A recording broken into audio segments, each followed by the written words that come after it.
Terima kasih atas introduksinya Mbak Pendeta. Suatu kehormatan yang luar biasa saya bisa hadir bersama dengan teman-teman pelayanan semua di GBI Perwil Barat. Mohon maaf atas keterlambatan saya karena saya dulu sebetulnya praktek di Rumah Sakit Citra Garden City dulu. Waktu saya awal-awal lulus, saya di situ, tapi ternyata kalau saya rawat pasien dari jarak dari rumah ke saat kesini cukup jauh juga ya, lama-lama saya 2 tahun atau 3 tahun ya. Jadi saya rasa terus ya saya nggak ke situ lagi sekarang. Tapi saya masih hari ini di RSUD Tarakan, jadi rumah sakit milik pemerintah DKI Jakarta, rumah sakit yang tipe A-nya, jadi rumah sakit yang paling tingginya lah untuk pelayanan jantungnya gitu. Saya mengambil judul, saya mohon izin, saya tidak pakai masker supaya saya lebih enak bicaranya. Juga mohon maaf saya keterlambatan saya. Saya pikir GBI Taman Palem yang mana? Saya cari-cari di Google Maps. Saya ke hampir kedua lokasi sebelumnya, kok gang-gang kecil ya, nggak mungkin deh Pak Samuel sih gang-gang kecil, nggak mungkin saya rasa. Jadi terus saya ada lagi yang ke Jalan Raya Cengkareng, wah ternyata bukan. Akhirnya jalan paling tepat adalah memberikan bertanya. Kemudian kalau share location ternyata jaraknya masih 15 menit lagi nyebrang ring road lagi. Ya mohon maaf atas keterlambatan saya. Kalau tahu dari awal saya di situ, saya sering kesini dulu kan, tiap hari kan saya kesini ke rumah sakit Citra Garden City. Mungkin saya akan mengambil judul, saya akan mengambil suatu topik yang sebenarnya cukup luas sebetulnya. Tapi kita akan karena seminar jantung atau sharing jantung ini, saya akan usahakan supaya lebih membumi aja gitu. Supaya apa sih yang bisa dibawa sama Bapak Ibu sekalian, saudara-saudara terkasih, supaya sedikit ada 1-2 poin yang bisa dibawa gitu. Kita mungkin kalau kita bicara kering, bypass, ya jangan sampai ke sana kalau bisa gitu. Kita bisa, kalau mungkin di sini ada juga yang sudah pernah melakukannya, puji Tuhan, oke. Berarti penanganannya baik. Jadi, tapi juga saya mau bicara bagaimana sebelum ke sana gitu. Dan bagaimana kalau juga sudah di sana gitu. Jadi dunia belum berakhir. Jadi jantung kita menjaga jantung kita. Saya mengambil judul Guiding Our Hearts. Jadi mungkin slide berikutnya. Saya ada slide. Saya bisa lihat dari sini. Ya. Saya ini sempat sedikit. Saya umur 40 tahun. Dari lahir sampai kuliah saya di SMA Negeri 8, kemudian ambil kedokterannya di Pajajaran, spesialis jantung di UI. Tapi saat ini saya tidak praktek Bapak Ibu, karena saya sudah mengambil pendidikan subspesialis lagi di harapan kita di UI untuk mengambil konsultan aritmia. Jadi khusus menangani irama jantung. Jadi yang cepat kita kelani, yang lambat kita cepetin, yang nggak teratur kita bikin teratur gitu. Nah, jadi jantung bukan cuma masalah sekedar pembuluh darah yang perlu dipasang ring, ada juga itu departemen tukang ledeng namanya. Jadi apa-apa sempit kita buka, tapi juga ada kang listriknya di situ. Ada kang listriknya, jadi ada bagian untuk mengurusi yang kerusakan listriknya, gangguan listriknya. Saya sekarang lagi fokus di situ atas beasiswa dari pemerintah DKI Jakarta. Kemudian saat ini saya berpraktek di Rumah Sakit Tarakan Jakarta. Tahu ya lokasinya di dekat restoran sentral. Kalau restoran mungkin langsung familiar ya kalau restoran. Kemudian saya juga dekat rumah ada Rumah Sakit Columbia Asia. Jadi ayah saya juga seorang gembala. Jadi dia gembala GBI Rema, GBI Rema di Hutan Kayu. Kebetulan di Perwil Timur. Jadi sejauh timur dari barat hari ini Bapak Ibu. Oke, jadi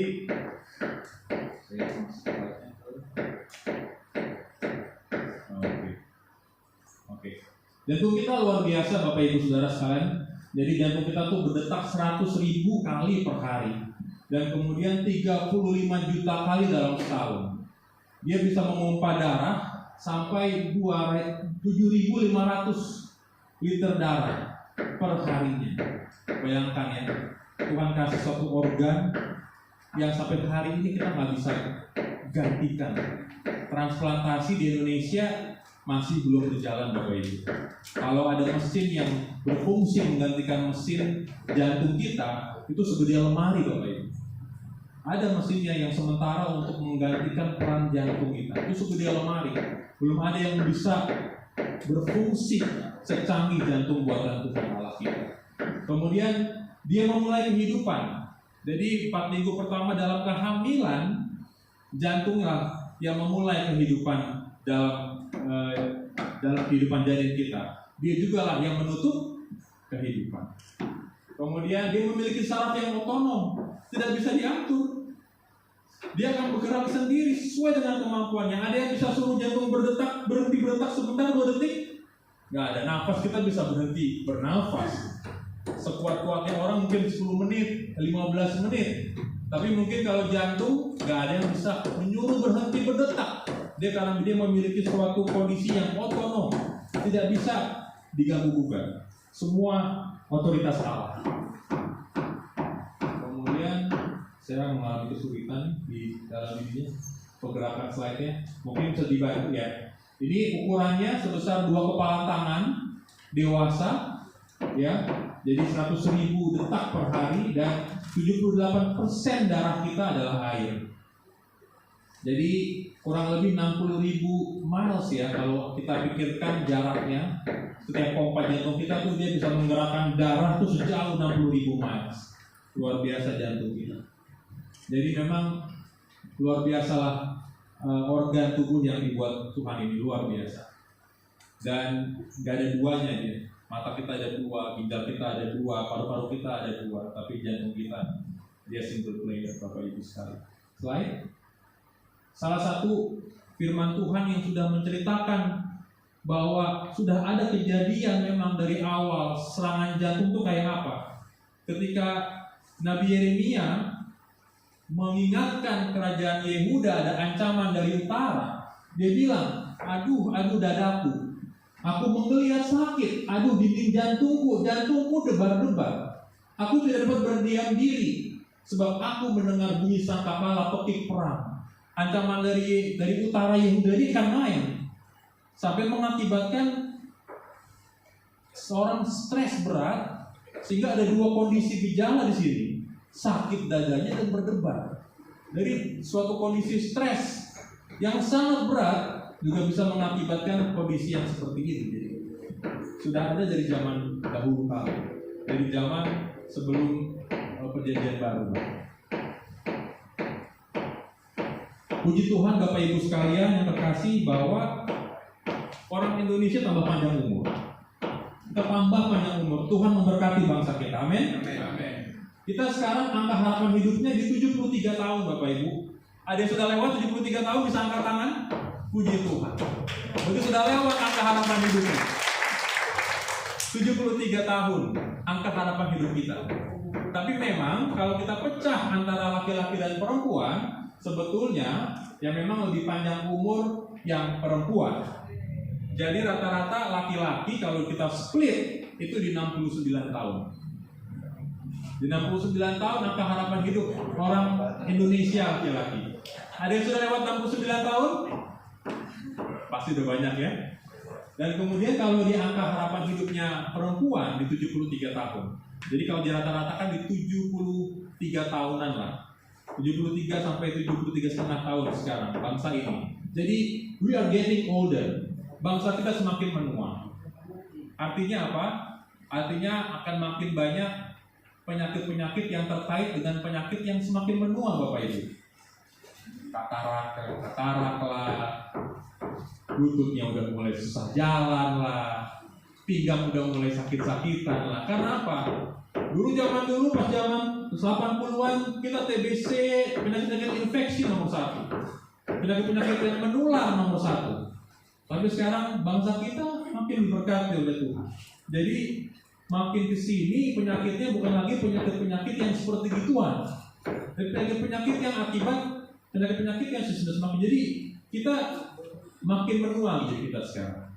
Jadi akan makin banyak kakek-kakek, oma-oma, opa-opa di bangsa ini nanti. Mungkin di kota Jakarta ini. Kemudian nomor 2 ya, penyebab kematian di Indonesia selain stroke nomor 1 dan penyakit jantung dan pembuluh darah yang nomor 2-nya. Kemudian secara global nomor 1 adalah penyakit jantung koroner, ya, iskemik, penyakit jantung yang kekurangan oksigen akibat aliran darahnya tersumbat atau menyempitan. Ini adalah nomor 1 adalah penyakit jantung koroner seluruh global di dunia.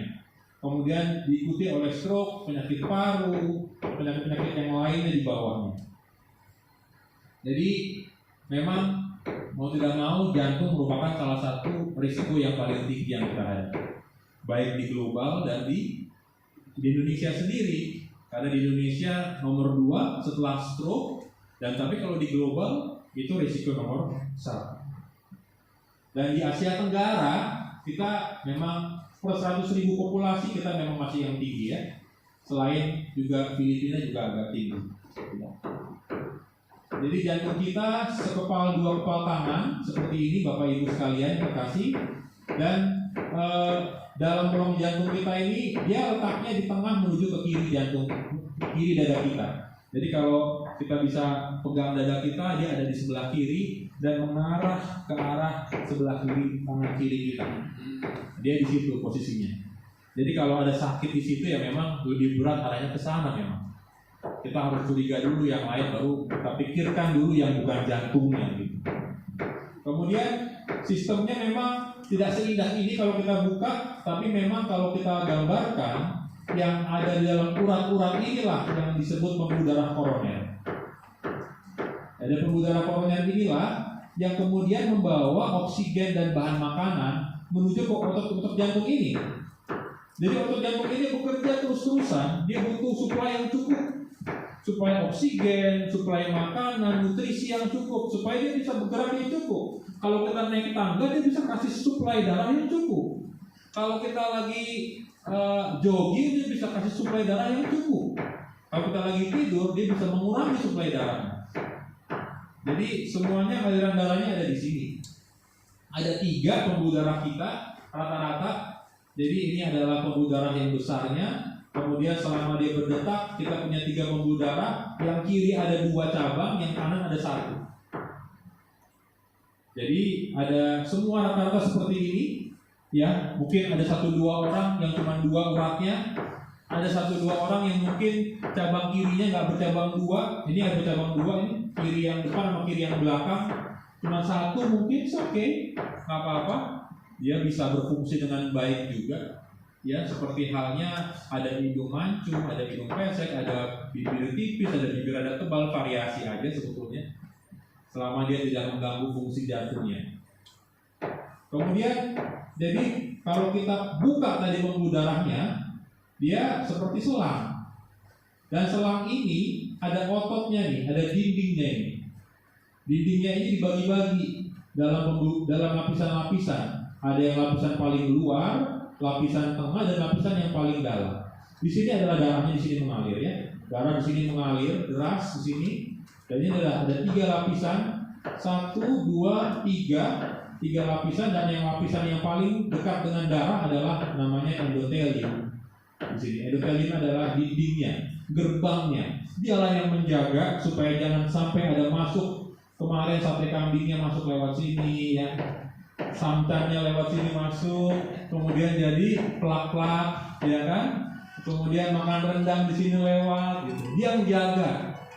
Masalahnya endotel kita kadang-kadang suka gerbangnya lama-lama penjagaannya udah nggak rapet lagi. Endotel inilah yang mengakibatkan renggang dia. Kemudian akibat renggangnya ini bisalah masuklah LDL kolesterol yang bentuknya kecil-kecil. Makanya sekarang target utamanya memang LDL kolesterol. LDL kolesterol yang bisa nyusut masuk ke dalam. Kalau udah masuk ke dalam dipanggil teman-temannya Bapak Ibu. Kalau ada rongga nih, ada pintu masuk, dia bilang gitu. Masuk semua, namanya kemotaksis. Jadi dia memanggil, sinyalnya keluar.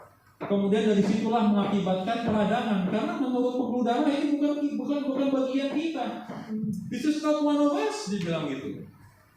Dia akan mengaktifkan sistem peradangan. Sistem peradangan ditambah lagi LDL-nya dipanggil-panggil terus, gerombolannya dipanggil, makin menumpuklah plak-plaknya, makin menyempitlah plak-plak. Sehingga awalnya uratnya masih bagus, kemudian makin lama sudah mulai terjadi penumpukan di dalam dindingnya, ini dindingnya, kemudian di bawah dindingnya ini mulai menumpuklah LDL kolesterol, dipanggillah teman-temannya dan terjadilah peradangan, makin lama jerawatnya makin lama makin tinggi, makin menghalangi aliran darahnya. Suatu saat dinding jerawatnya, dinding penyempitan ini tipis Bapak Ibu. Jadi kalau dilalui tekanan darah yang tinggi, lama-lama dia tergerus, atau memang waktunya dia pecah, dia mengakibatkan serangan jantung seperti ini. Ketika serangan jantung datang, dia pecah, mengakibatkan keluarlah seluruh isinya seperti jerawat yang keluar, mengakibatkan terblokadelah pembuluh darah ini, tertutuplah pembuluh darah ini, yang kemudian dirasakan oleh pasien-pasien seperti nyeri dada yang hebat,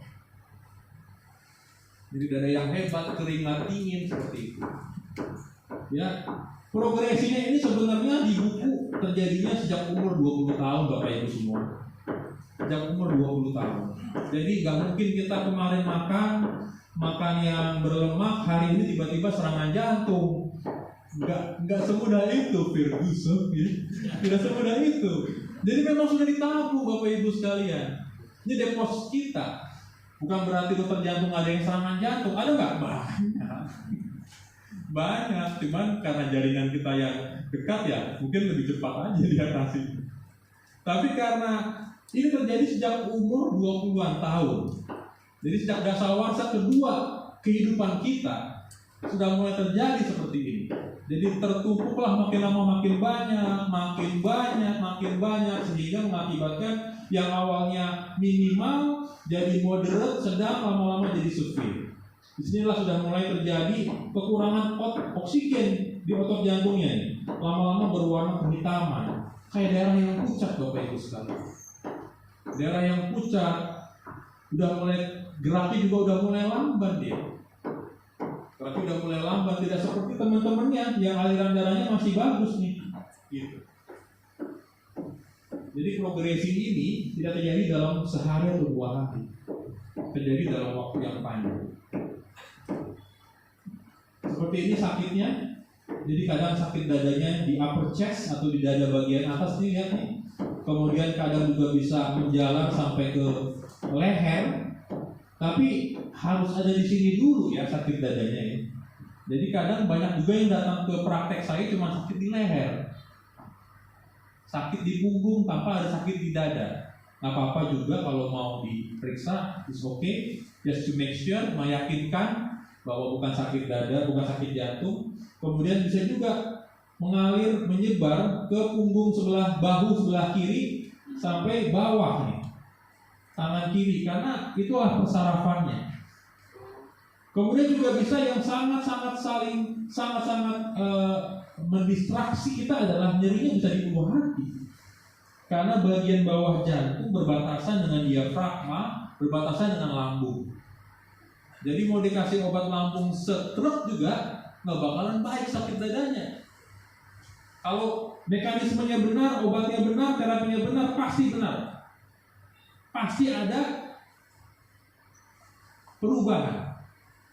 Kalau memang sakit lambung dikasih Milanta pasti lebih baik. Tapi kalau sakit jantung dikasih obat lambung, terus aja obat lambung bertahun-tahun ya, segalon juga nggak bakalan baik. Jadi make sure bahwa kita harus pastikan dulu bahwa nyeri ulu hati ini bukan suatu keluhan jantung. Kemudian dari bawah bisa juga sampai ke atas, seperti GERD. Mungkin Bapak Ibu sekalian pernah dengar GERD, asam lambung yang naik ke atas, rasanya panas di dada. Wah, ini sangat mimicking sekali, sangat menyerupai sekali memang. Tapi harus kita ingat dulu, kita harus pastikan dulu, make sure dulu bahwa bukan jantung dulu, baru kita urusin yang lain gitu. Karena kadang-kadang saya lihat ya tanpa diperiksa jantungnya mungkin buru-buru langsung endoskopi misalnya. langsung masuk teropong gitu. Harusnya kita make sure dulu dengan pemeriksaan rekam jantung, treadmill test gitu ya, bahwa memastikan bahwa itu bukan jantung dulu. Baru kita pikirin departemen yang lain, baru mikirin urusan-urusan yang lain. Kalau prioritasnya dulu kita benarkan dulu, baru kita urusin bagian-bagian yang lain. Lambungnya boleh diperiksa, mungkin ada batu empedu, bisa juga. Why not? Kenapa bisa juga? Kemudian juga kadang nih yang sangat jarang ada di leher, kemudian kadang ada di bawah, dari bahu aja, dan sampai ke nyeri di belakang. Jadi saya pernah punya pasien, nyeri dadanya sangat khas. Nyeri dadanya tidak khas sama sekali. Dia bilang, saya seperti lagi menggendong seseorang. Berat sekali di punggung saya. Seperti menggendong seseorang. Kalau dari kacamata rohani, saya kayaknya mau penting aja Bapak Ibu. Jangan-jangan ada yang lain itu saudara-saudara sekalian. Tapi ternyata bukan. Pastikan dulu baru kita tentang penting ya. Kemudian ini, jadi intraskapular antara dua tulang belikat di belakang. Jadi ini tanda-tandanya tadi. Jadi satu hal bahwa nyeri dada di tengah sampai ke kiri supaya dengan penjalaran, dan dipicu juga oleh aktivitas berat. Kadang kita sambil marah-marah gitu ya, kita marahin anak, mungkin saking dia nakalnya, mungkin dia sakit dada kita. Jadi salah satu ciri khas buat saya tuh, kita lagi stres di kantor, beban deadline yang begitu banyak menekan kita, sehingga akibatnya sakit dadanya, dipicu dengan stres dan beban kerja yang berat. Atau mungkin kita lagi aktivitas yang sangat tinggi, buru-buru, aduh, sakit. Kemudian kita beristirahat, kemudian rasanya lebih enak. Nah, itu jadi sekarang kadang kalau misalnya berkurang istirahat juga mempengaruhi Bapak Ibu sekalian. Kemudian tidak dipengaruhi oleh perubahan posisi tubuh. Ini salah satu hal juga yang kadang banyak pasien datang karena nyeri dadanya, dia miring kiri atau miring kanan, atau misalnya tidur tengkurap seperti itu, atau dia sedang dalam posisi-posisi yang mengakibatkan dia nyeri dadanya. Karena jantung kita bukan merupakan bagian gerak Bapak Ibu. Dia bukan merupakan bagian dari otot gerak dada. Dia bergerak sendiri dan dilindungi benar dalam rongga dada tubuh kita. Bukan di depan, bukan di belakang. Tuhan bikin betul di dalam rongga mediastinum. Juga kalau kita ditabrak gojek dikit, nggak langsung kita kena jantung, Bapak Ibu. Tabrak baja dikit, senggol baja dikit, nggak langsung kena jantung. Diproteksi, dilindungi organ ini. Depan, belakang, kanan, kiri. Kemudian tidak berubah dengan ditekan-tekan. Kadang saya tekan dadanya, sakit nggak, Bu? Sakit. Bukan. Lebih tidak, lebih kemungkinannya lebih kecil. Jadi kalau ditekan mungkin dia ototnya. Jadi banyak juga orang kita yang dulu pernah penyakit TBC paru, yang dulu pernah riwayat obat paru 6 bulan, 3 bulan, 9 bulan.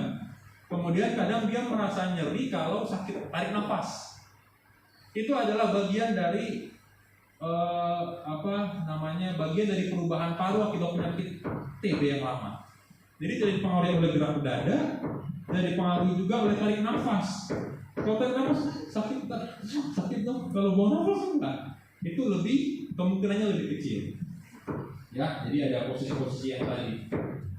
Ya, jadi kalau serangan jantung beda lagi. Jadi kalau tadi belum pecah jerawatnya atau penyempitannya, itu mungkin gejalanya seperti tadi. Tapi kalau udah serangan jantung, nyeri dadanya saat istirahat. Jadi salah satu karunia yang Tuhan kasih adalah irama sirkadian Bapak Ibu sekalian. Jadi ada namanya stres hormon, namanya kortisol. Itu paling tinggi dalam tubuh kita sekitar jam 4, jam 5 pagi. Jadi itu mengakibatkan memang kita harus bangun jam segitu. Memang tubuh kita memang untuk didesain untuk bangun jam segitu. Karena stres hormon kita tinggi, disiapkan oleh Tuhan supaya kita siap untuk bekerja, siap untuk berdoa terlebih dahulu memuji Tuhan sebelum kita berangkat kerja. Jadi jam 5 pagi itu memang stres hormon kita lagi naik, kortisol. Pada pasien-pasien tertentu tekanan darahnya itulah yang paling tinggi di situ. Tekanan darah itu paling tinggi pada jam 4, jam 5 pagi. Karena akibat irama hormon yang paling tinggi itu jam 5 pagi. Makanya banyak orang yang serangan jantung subuh-subuh. Karena tensinya tinggi, udah ada plak-plak yang mengakibatkan pecahlah bekuan atau penyempitan itu. Atau stroke pada saat subuh-subuh, bisa juga. Karena terkait dengan stres hormon yang namanya kortisol, dia tingginya pada saat jam 5 jam 4 pagi loh. Memang kita harus bangun jam segitu. Memang didesain badan kita untuk bangun jam segitu untuk siap beraktivitas. Kemudian disertai juga dengan durasi yang lebih lama. Diistirahatin masih sakit dada juga. Keringat dingin, basah bajunya. Jangan dikerok-kerok Bapak Ibu sekalian, terkasih dalam nama Tuhan Yesus. Kerok ini adalah salah satu yang mendelay pengobatan. Yang mendelay pengobatan. Apapun penyakit Bapak Ibu semua yang dikerok pasti enak. Pasti enak. Kenapa? Karena dikerok akan mengeluarkan morfin alami tubuh namanya endorfin. Jadi sakit apapun pasti enak. Bikin tidur lebih nyenyak. Karena endorfin tubuh enak, jalan bekerja, tidur lebih nyaman. Sakit apa juga hilang. Tapi yang namanya sakit jantung, pengalaman saya, dikerok enak, bangun lagi jadi sakit dada lagi. Akhirnya nggak sanggup, akhirnya ke rumah sakit juga. Delay lah dia. Penundaan yang lama. Padahal namanya serangan jantung, waktu itu bergerak dengan cepat. Kita harus tangannya dengan cepat untuk kasih pengencer darah dengan waktu yang cepat. Lebih awal lebih bagus. Gitu. Mual, muntah dan disertai dengan pingsan. Jadi kata-kata di sini adalah betul, time is muscle. Waktu adalah otot jantung. Semakin cepat, lebih banyak otot jantung kita yang diselamatkan. Jadi kita punya durasi untuk serangan jantung yang kurang lebih 12 jam. Itu adalah waktu emasnya. Lebih dari 12 jam sebetulnya secara penelitian, pasang ring sama nggak pasang ring untuk serangan jantung sebenarnya udah tidak terlalu beda bermakna sebetulnya. Ini untuk serangan jantung ya Bapak Ibu ya, bukan untuk sakit dada ya, bukan serangan jantung ya. Kalau serangan jantung betul terdiagnosis serangan jantung, kita punya waktu cuma 12 jam. Lebih bagus lagi 2 jam. Jadi lebih banyak yang diselamatkan. Jadi plak yang sudah kita ada ini, kalau misalnya kita tahu pasang ring itu gimana sih prosedurnya. Jadi kita berdoa supaya nggak terjadi. Tapi kalau terjadi, ini adalah salah satu jawabannya, bahwa kita akan masukin selang kateter atau kawat dalam itu, kita tembus. Kemudian kita tembus dulu nih. Ini plaknya kita tembus. Kemudian kita pakai balon, kita lebarkan balonnya. Kemudian setelah balon dilebarkan, kita kirim ringnya. Bukan ring kayak cincin kawin ya. Dia sebenarnya kayak gorong-gorong nih Bapak Ibu nih. Kayak gorong-gorong di sini nih. Jadi dia akan membuka. Plaknya masih ada nggak? Masih. Cuma kita buka paksa aja supaya aliran darahnya ngalir lagi.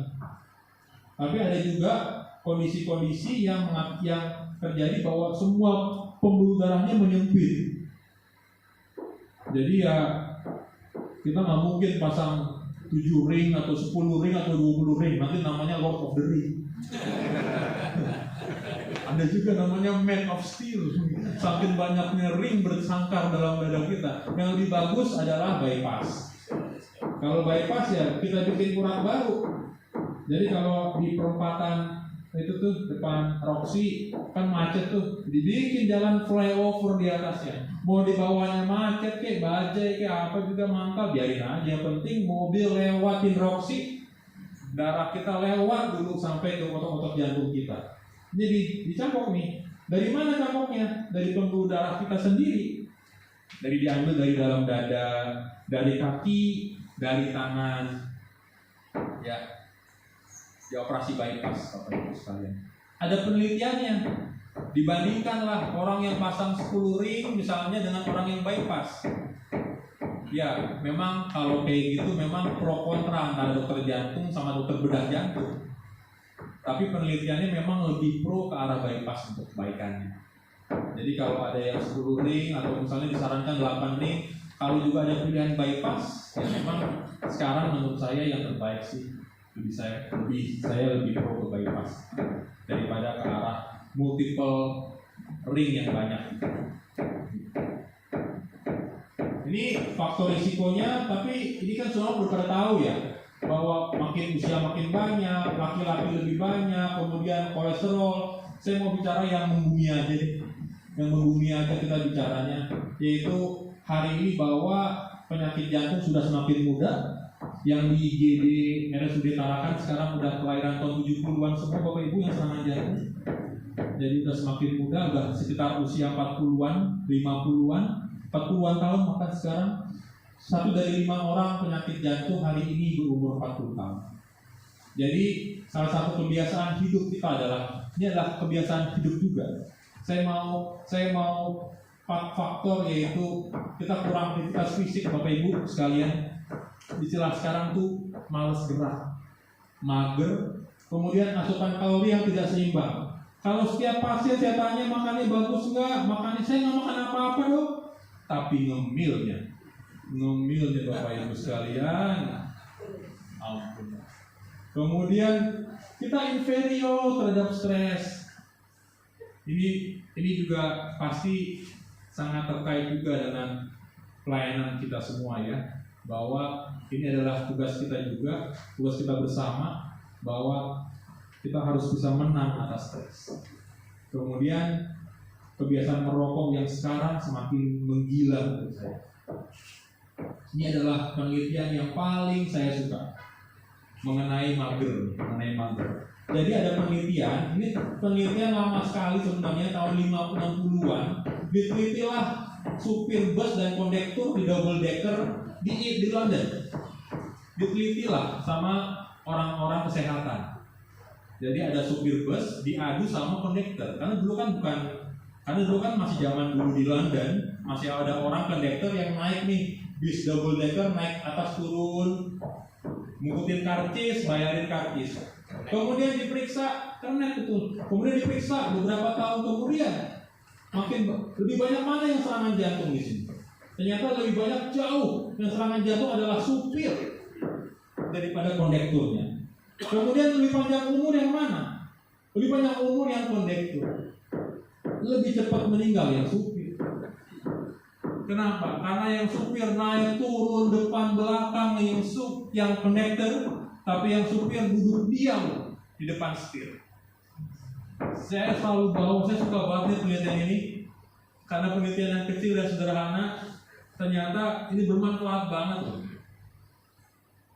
Kemudian sekarang kita udah kurang aktivitas fisik, jadi prevalensi nasionalnya 48%. Bahkan anak-anak kita Bapak Ibu sekalian, ngerasa ya, cucu-cucu kita, anak-anak kita sekarang kerjaannya depan handphone, depan iPad. Zaman saya masih main galasin Bapak Ibu, masih main tak benteng, masih main kerjaan. Itu sebenarnya suatu hal yang sepele ya, tapi ternyata saya ngerasa penting ternyata. Karena anak-anak sekarang sekolah pun aja zaman pandemi depan laptop, depan tablet. Jadi kemudian diikuti umur 75 tahun. Jadi yang paling mager ternyata umur yang di atas 10 tahun, kemudian diikuti oleh umur lansia. Dan kemudian perempuan lebih banyak mager daripada laki-laki. Perkotaan lebih banyak magernya. Dan kemudian kalau dia dari pendidikan, ternyata orang yang pendidikan tinggi lebih banyak magernya. Orang yang high education, pendidikan S1 malah lebih banyak magernya daripada orang yang pendidikan SD atau SMP. Nah, kemudian ada orang-orang yang juga berkata sama saya, tapi dok, saya kan di rumah ngepel, saya di rumah angkat jemuran ke atas, saya nyapu, masa itu nggak dihitung gerakan fisik? Dia bilang gitu. Ternyata ada penelitiannya nih, ada orang iseng dari Copenhagen Bapak Ibu sekalian, meneliti orang yang gerak pada saat dia mengosongkan waktunya. Jadi dia mengosongkan waktunya nih, khusus untuk berolahraga, sama dibandingkan orang yang banyak bekerja saat dia bekerja. Jadi banyak naik tangga. Kemudian seperti tadi saya katakan, ada orang yang ngepel, ibu rumah tangga, atau mungkin ART dia nyapu atau segala macam. Ternyata lebih bermanfaat yang kita mengosongkan waktu khusus untuk berolahraga. Lihat nih, 15% mengurangi risiko serangan jantung dan 40% mengurangi kematian. Tapi kalau orang yang bekerja pada saat dia lagi di kantor, malah dia meningkatkan risiko serangan jantung. 35% dan 27% meningkatkan risiko kematian. Saya banyak tuh dengar kayak gitu. Tapi kan dok, saya kan naik tangga loh. Saya di kantor, saya kerja aktivitas fisik loh. Ternyata kalau ada penelitiannya, saya keluarkan penelitian ini. Memang kita harus memberikan waktu khusus untuk berolahraga. Penelitiannya sangat simpel, ternyata ada orang iseng yang mengerjakan penelitian ini. Dan kemudian banyak juga yang datang ke tempat praktek kita semua dokter jantung, nggak ada keluhan sakit dada Bapak Ibu, nggak ada keluhan berdebar, cuman cepet capek. Kenapa? Karena memang tidak ada aktivitas yang rutin yang dikerjakan. Ini kenapa? Ini makanya kalau nggak ada efek dari detraining. Detraining itu berarti kita sudah tidak beraktivitas fisik lagi. Makin lama pompa jantungnya atau curah darah jantungnya berkurang. Setelah seminggu menurun, setelah 2 minggu makin turun, 56 hari makin turun lagi, makin turun sampai akhirnya disinilah curah jantungnya nggak ngikut sama kemauan majikannya. Majikan yang mau naik tangga supaya kuat, capek. Kenapa capek? Ya karena tidak ada aktivitas fisik yang melatih jantung Bapak Ibu sekalian. Efek dari detraining. Makanya Lionel Messi sekalipun kalau cedera lama, harganya jatuh Bapak Ibu sekalian. Karena untuk mengembalikan ke performa dia di awal, itu butuh waktu yang panjang, butuh latihan yang lebih lama, porsi yang lebih lama. Karena dia seorang mega bintang, harganya mahal banget. Kemudian juga mengurangi daripada semuanya turun nih. Jadi oksigen, asupan oksigen juga turun. Semuanya turun. Jadi menjelaskan kalau kita makin lama makin mager Bapak Ibu sekalian, kita nggak luangkan waktu untuk aktivitas fisik yang baik, akibatnya kita makin lama makin letih. Kemudian kita tambah gemuk Bapak Ibu sekalian. Tambah gemuk kita Bapak Ibu sekalian, ya berat bawaan kita tambah berat, kita nggak ada aktivitas, akibatnya tambah capek. Hanya sesimpel kita bisa meluangkan waktu untuk aktivitas fisik. Bukan kita naik turun tangga, tapi kita memberikan waktu khusus. Cukup setengah jam sampai 45 menit, kalau bisa bertahap sampai sejam. Nggak perlu setiap hari dalam seminggu. Cukup 3 kali dalam seminggu dalam untuk mulainya. Awalnya berat, memang berat. Jangan jadi berhenti. Jadi Bapak Ibu-ibu jangan suruh cuman bapaknya aja yang suruh olahraga, ibunya makan bubur. Harus ikut biar ada temennya. Jangan bapak-bapak jangan cuma suruh istrinya berangkat untuk olahraga, kita berhenti di restoran dimsum. Kita kemudian sarapan dimsum dulu di sana. Kita harus berdua berolahraga. Memang lebih baiklah berpasang-pasangan berdua, lebih ada temennya. Demikian juga saya dengan istri saya. Saya berolahraganya bersama-sama. Saya kalau sendirian juga saya nggak ada semangat juga. Ngapain olahraga sendiri kan? Atau mungkin cari teman yang segrup, yang bisa saling mendukung dan membangun. Mungkin dalam lingkungan pelayanan, dalam lingkungan gereja, kita punya berikan waktu khusus. Tapi juga jangan lebih banyak sarapan berhentinya daripada olahraganya. Kita berhenti di tukang buburnya lama banget. Tapi kita olahraganya cuma sebentar banget. Jadi salah satu hal yang saya katakan kepada pasien saya adalah menjadi fit jauh lebih penting dari cuma sekedar menjadi kurus. Ya.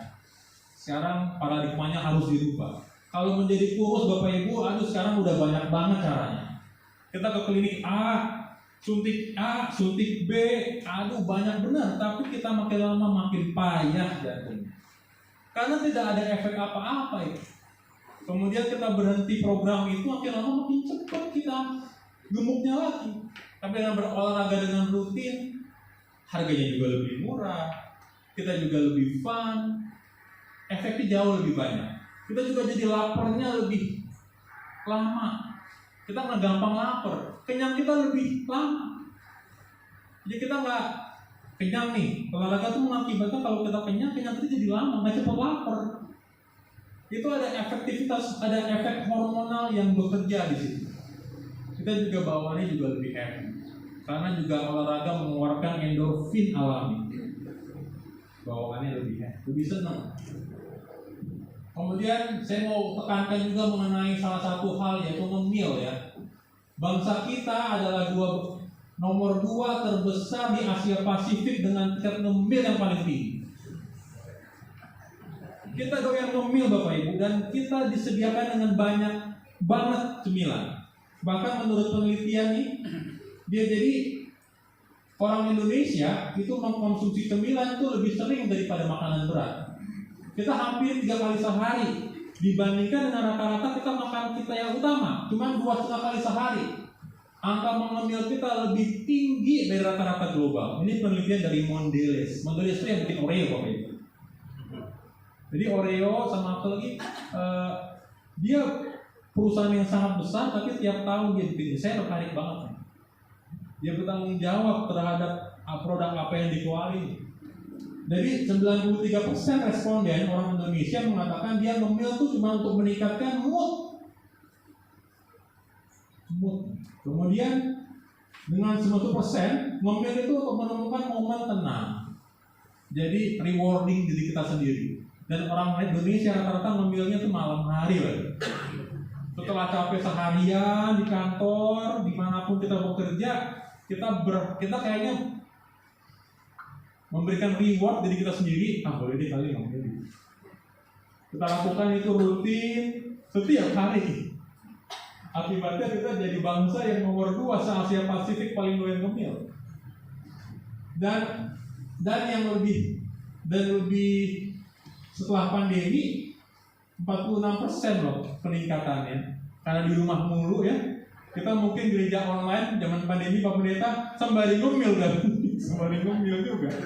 Itu roti perjamuan kali dicemil. Suruh siapin kan. Roti perjamuannya suruh siapin, ada sirup dikit. Sirupnya lebih banyak. Sirupnya gede banget, rotinya banyak banget. Padahal cuma sedikit. Udah gitu nggak dibelah-belah lagi kan. Dulu Tuhan Yesus membagi-bagikan rotinya. Saya tekankan ini. Jadi salah satu hal juga yang membuat kita doyan ngemil dan juga malas gerak, karena kita adalah bangsa yang paling doyan depan layar. Depan layar. Sekarang dari usia TK sampai opa-opa semua kerjanya depan handphone Bapak Ibu. Jempol begini terus. Ini udah gak pandang dulu karena saking mudahnya dikerjakan.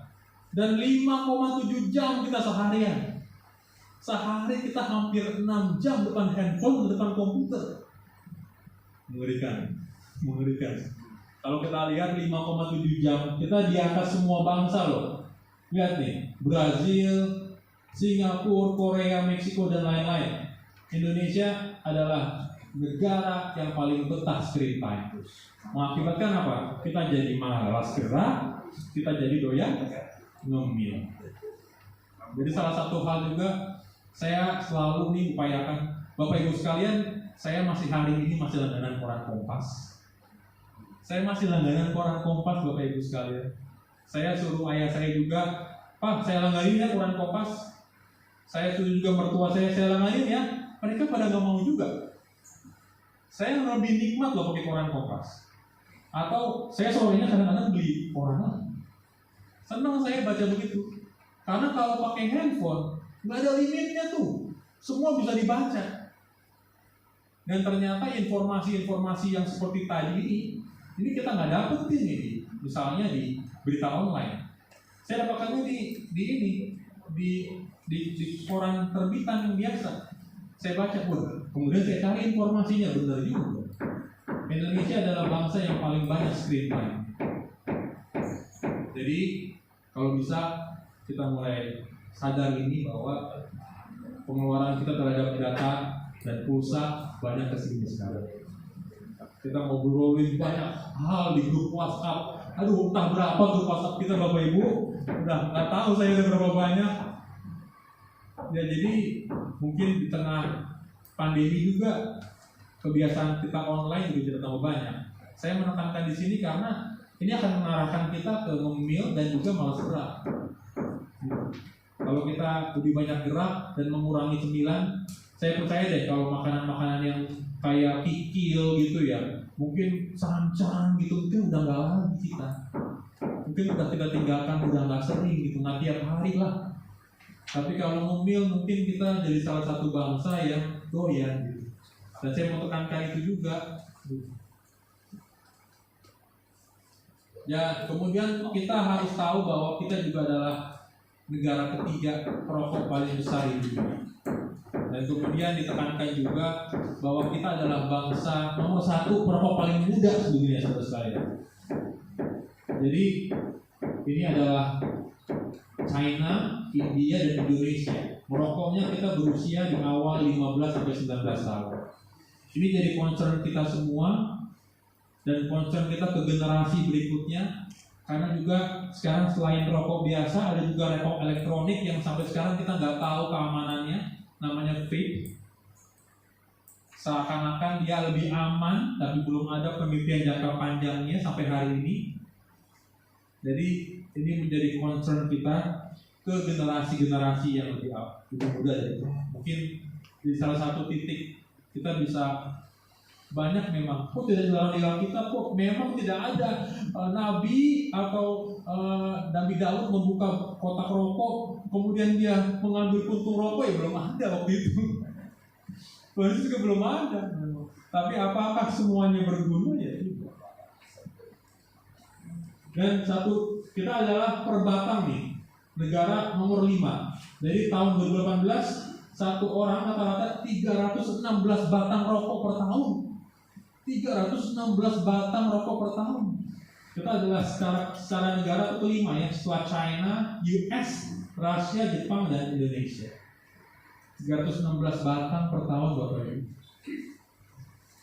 Ya, ini agak surprising. Kita negara kelima secara jumlah per batang. Berdamai dengan stres. Amsal 4 ayat 23. Karena bahasa Arabiknya jantung adalah qalb atau kalbu. Jantung bahasa Inggrisnya heart. Ya, kita tidak membedakan heart dengan hati. Hati itu adalah liver ya kalau bahasa medisnya. Tapi kalau diinggriskan jantung adalah heart. Jadi jagalah hati dengan segala kewaspadaan, karena dari sana terpancar kehidupan. Amsal 4 ayat 23. Ya, berdamai dengan stres.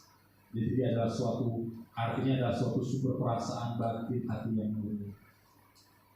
Jadi jaga jantung kita, lebih banyak bergerak meskipun di masa pandemi tidak berarti tidak berolahraga rutin. Mertua saya yang perempuan, Bapak Ibu sekalian, dia buka YouTube, Bapak Ibu sekalian. Buka YouTube, ada situ semua senam. Senam 30 menit, senam 45 menit. Dia tinggal ngikutin, dia tembak dari handphonenya ke TV-nya, kemudian dia ikutin gerakannya. As simple as that. Nggak perlu kita beli alat treadmill. Siapa yang di rumah punya alat treadmill tapi tidak pernah dipakai? Banyak, pasti banyak. Semangat belinya aja pertama. Siapa yang punya sepeda statis tapi tidak pernah dipakai? Banyak pasti.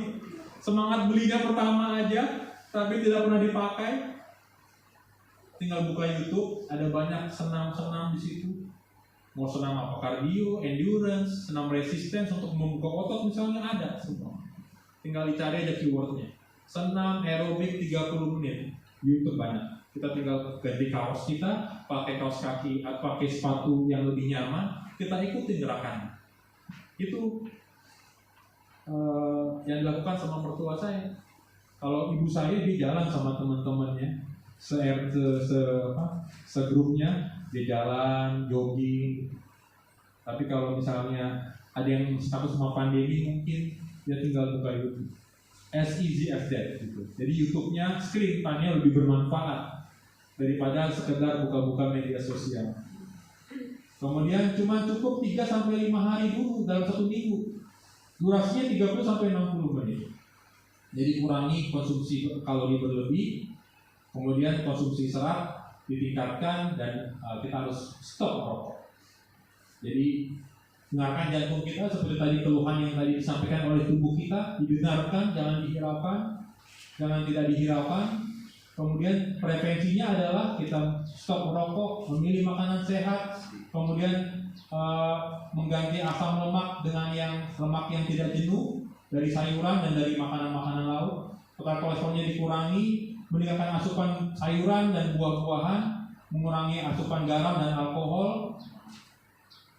Kemudian ini juga jadi berat badan kita harus dijaga, berat badannya antara 25 sampai maksimal 25 kg per meter persegi. Jadi caranya adalah membagi berat badan kita dibagi dengan tinggi badan dalam meter dikuadratkan. Jadi kalau sampai lebih dari 25 berarti obesitas Bapak Ibu sekalian. Kita harus menjaga makanan dan kemudian mengurangi asupan kalori yang berlebihan. Kemudian menjaga tekanan darah juga sangat penting. Tadi saya katakan tekanan darah 140/90 targetnya. Kalau ada pasien dengan diabetes, pasien dengan riwayat stroke sebelumnya harus di bawah 130/80. Ada yang bertanya kepada saya, kalau usia saya 75 tahun, masa nggak ada permisifnya? 150 masa nggak boleh? Sekarang sudah sama Bapak Ibu sekalian. Sekarang dipotong rata untuk usia dewasa, mau dari usia di atas 17 tahun sampai usia lansia, targetnya 140/90. Jadi tidak ada lagi dulu boleh 150 pada usia lansia boleh.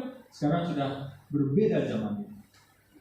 Ya, kalau bisa kita punya alat tensi yang bukan tensi yang seperti ini ya, ini kan yang manual. Sekarang sudah banyak tersedia yang otomatis, tinggal kita pakai, kita ukur caranya untuk kita bisa ukur tekanan darah kita rutin, mengubah pola hidup, kolesterolnya yang tadi saya katakan. Sekarang target utamanya adalah LDL-nya. LDL sekarang harus di bawah 100. Kalau mungkin ada Bapak Ibu sekalian di sini sudah pasang ring, harus di bawah 70 sekarang. Jadi targetnya lebih agresif lagi. Ini pilihannya mungkin kalau mau nanti slide akan saya berikan. Ini adalah per 100 gram makanan. Yang di bawah nih bahaya banget ya. Telur burung puyuh, otak babi, otak sapi, cumi, semuanya enak-enak Bapak Ibu. Ya, susu sapi juga. Ya, susu sapi juga sangat tinggi kolesterolnya. Jadi sekarang kita mungkin nggak minum susu sekarang, tapi kita banyak produk-produk yang mengandung susu. Iya. Produk-produk kayak misalnya lah boba-bobaan, kan tidak mungkin tidak ada susunya itu, ya kan? Makanan-makanan kekinian semua mengandung keju dan susu, semua berasal dari susu. Jadi kalau kita lebih pilih mau makan susu, minum susu misalnya, ya sebaiknya dari makanan biasa aja. Saya akan lebih pilih kalau misalnya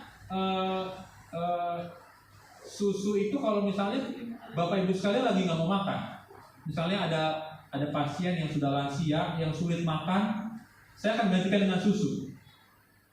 Tapi bukan berarti susu tambah dengan makanan. Menurut saya kalau bisa makan, makan aja. Saya minum susu ini dok, buat apa saya tanya? Kalau bisa makan, makan aja. Olahraga aja yang biasa daripada tambah minum susu. Oh, bukannya untuk kalsium dan lain-lain, ya susunya beda dong kalau untuk kalsium. Jadi ini ya, yang di bawah yang kuning yang paling bahaya. Kemudian yang kuning telur juga bahaya. Jadi kalau misalnya memang kolesterolnya tinggi, usahakan putihnya boleh, tapi kuningnya dikurangin, ya.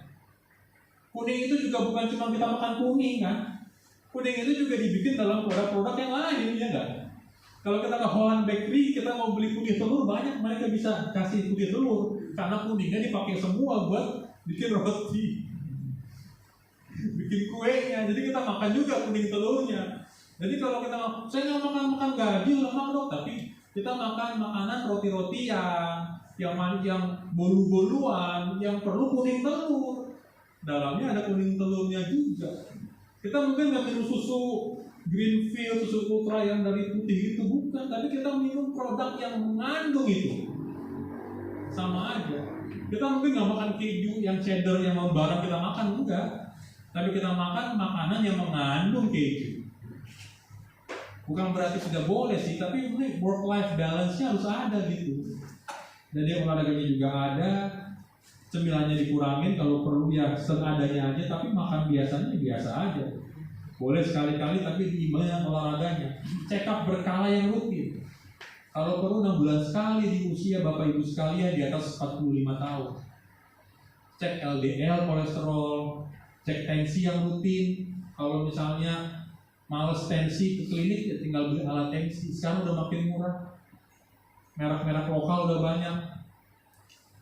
Yang OneMed lah, udah murah sekarang, nggak sampai 400.000 sekarang.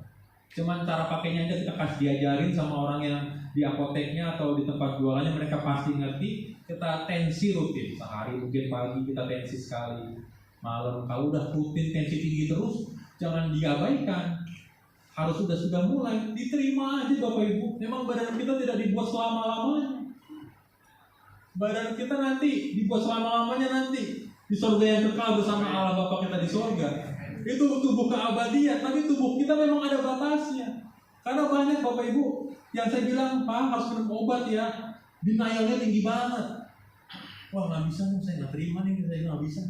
Udah terima aja Pak, ikhlasin aja. Ikhlasin aja, saya bilang memang badan Bapak, badan saya sekalipun, saya seorang dokter jantung, kita tahu badan kita ini fana, tidak dibuat untuk selama-lamanya. 70 tahun paling lama, 75 tahun yang isinya lebih daripada kesesakan dan kesusahan. Sekarang kita udah 73 tahun umur kita harapan hidup. Ya, jadi ini susu sapi kalau bisa yang non fat kalau mau susu sapi. Tapi memang rasanya tidak enak. Saya pernah nyobain, saya nggak usah. Kadang-kadang sekarang kopi di mana-mana kan, kopi-kopi kekinian tuh anak-anak zaman sekarang sana sini kopi. Latte itu isinya kopi ada susunya. Jadi susu juga. Nah kemudian gula darah puasa kita 100-125. Kalau bisa Bapak Ibu jangan tes yang gula darah setelah makan, tapi cobalah pakai tes toleransi glukosa oral. Jadi kadang-kadang pasien saya ada yang puasa 10 jam, diperiksa puasa, kemudian suruh makan biasa, ada yang makannya dikit-dikit. Jadi gula darah setelah puasanya bagus. Tapi ada orang yang saking laparnya, dia makan banyak, gula darah setelah makannya tinggi banget. Nah sekarang diseragamkan dengan cara kita periksa aja namanya OGTT namanya. Kalau bahasa Inggrisnya ya, tes toleransi glukosa oral, TTGO. Bilang aja sama orang labnya dekat rumah Bapak Ibu sekalian, saya mau TTGO dong. TTGO itu dalamnya gula darah puasanya ada. Setelah itu akan dikasih 75 gram gula donat dicampur dalam 200 cc air putih. Bapak Ibu sekalian suruh minum. Jadi seluruh dunia sama minumnya. Itu kental, ya agak nggak enak, agak mual. Setelah itu 2 jam periksa. Seragam jadi semuanya. Semua penduduk di dunia minumnya seperti itu. 75 gram gula donat anhidrous dicampur dalam 200 cc air putih, dicampur, diminum dalam 15 menit. Ini sering nih pada ibu hamil bisa begini. Tapi sekarang sudah mulai harus dirutinkan pada kita nih. Jadi jangan cuma gula darah 2 jam. Kalau bisa kita pakai yang tes toleransi glukosa oral. Harganya hampir sama. Karena gula donat kayak yang ada harganya, kita murah. Hanya ini targetnya di bawah 200. Kalau udah di atas 200 harus sudah mulai periksa. Kemudian ada juga rata-rata gula darah yang namanya HbA1c. Jadi gula darah itu juga bisa mengakibatkan endotel jadi renggang Bapak Ibu. Endotel tuh gerbang penjaga kita tuh renggang sehingga bisa masuk tuh LDL-nya. Kalau HbA1c 5,7 sampai 6,4. Ya kita harus juga screening sekitar keluarga kita apakah yang ada mati mendadak. Ya, karena bakat itu bisa diwariskan. Bukan yang usia 70 tahun ya, itu memang natural ya. Tapi kalau misalnya di bawah 40, misalnya di bawah 45 tahun, kita harus periksakan kita lebih rutin lagi. Ini adalah kalau ada sekitar kita yang kemudian mengalami serangan jantung sampai dia terjatuh, caranya seperti ini Bapak Ibu sekalian, kita kepok-kepok, panggil namanya, panggil pertolongan. Siapapun yang ada di situ rumah sakit terdekat, kemudian cek apakah dia bernafas. Tapi karena sekarang zaman COVID, kita cek aja nadinya. Kalau tidak bernafas, kalau misalnya pun tidak ada respons, segera lakukan ini aja langsung CPR namanya. Kita nggak dada kita tekan. Jadi jangan seperti video-video WhatsApp Bapak Ibu yang ditepok-tepok sampai dia memar juga nggak bakalan bangun. Tapi kita berikan pijat jantung, ya, tangan kita lurus ke tengah-tengah jantung, ke tengah-tengah dada kita, kemudian kita tekan terus supaya jantungnya tetap berdetak. Ternyata praktek ini sudah dilakukan sama Nabi Elisa sejak zaman dulu. Jadi ketika ada satu anak perempuan yang mati, ya, tidak sadarkan diri, dia menaruh tangannya di atas, dia taruh mulutnya di atasnya, dia membaringkan di atas orangnya itu. Ini kalau saya baca-baca literatur medis yang mungkin inilah CPR zaman dulu. Mulainya sejak zaman Nabi Elisa. Bapak Ibu sekalian, saya sudah banyak sekali mengemukakan informasi-informasi. Semoga ini bermanfaat. Saya, sekalipun saya berpraktek sebagai dokter jantung, saya masih berolahraga. Saya melakukan apa yang saya kerjakan, saya katakan. Jadi saya masih bersepeda. Tadi juga saya usahakan sepeda dulu 40 km sebelum saya ke sini. 40 km tadi saya sepedaan, saya rutinkan, saya usahakan 3-5 kali, dan saya lakukan sama istri saya supaya ada temannya, ya. Sekarang karena saya lagi sekolah, waktu saya juga terbatas, jadi saya paling nggak saya usahakan Sabtu atau Minggu saya lakukan seminggu 2 kali. Saya rasa itu aja dari saya. Mungkin kita lanjutkan ke sesi pertanyaan, ya. Semoga bermanfaat bagi Bapak Ibu sekalian. Boleh memberkati.